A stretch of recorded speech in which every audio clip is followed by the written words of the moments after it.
guys, welcome back to the channel. If you're interested in vocal technique, pick up my ebook called Becoming a Natural Singer, or if you want one-on-one help, book a lesson through my website or drop me an email, links in the description.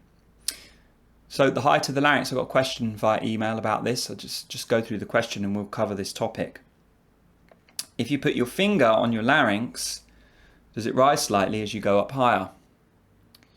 I'm finding that it doesn't rise a lot, like I'm reaching. This is when he's monitoring with his finger, but it still rises a little bit.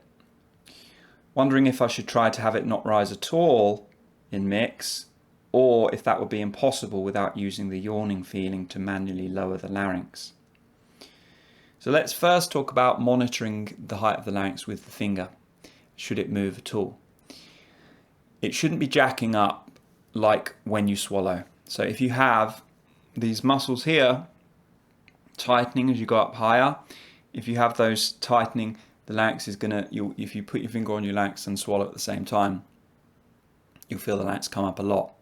Now some people, especially beginners or struggling singers, as they go up higher and they start to panic, the swallowing muscles start to hold as well, and they get into a bit of a mess. They hit glass ceiling, their voice becomes inhibited and they can't take the mechanism any higher. So part of the process of releasing is getting these muscles to stay soft as we navigate up towards head voice and not have that part of the mechanism engage. So that is undesirable. We don't want that jacking up of the larynx that we get as we swallow. Yeah, we don't want that. That's why we monitor it. That's why it can be useful to monitor it. But there is always going to be motion in the larynx. Even if the larynx is stable, think about it this way. If you go ah, you're going to hear and feel a different vowel and a different larynx height associated with brightness or darkness. Also, when we have pitch adjustment, if I moved up towards head,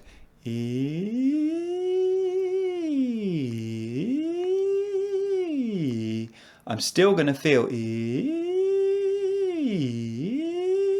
a little bit of motion in the larynx. And the reason for that is that there's muscles just under your larynx between your thyroid and the larynx itself.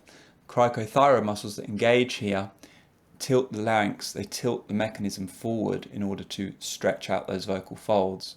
So you're going to feel some sense of motion in there because the larynx is moving up and down for vowels and it's tilting in order to make the pitch adjustment.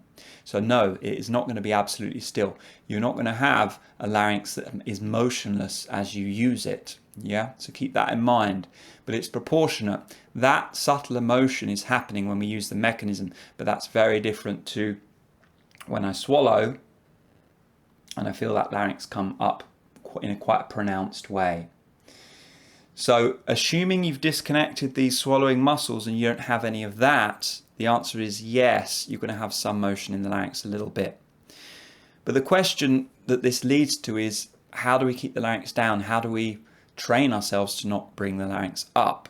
Because it's not just the panic muscles that do that. It is a sense of a lack of awareness in the technique, a lack of understanding of when things are changing that don't need to change. You can think of keeping the larynx stable in two ways. You can either monitor the larynx directly with the finger and try and focus on keeping it stable. That can be useful. That's a direct way of monitoring a problem.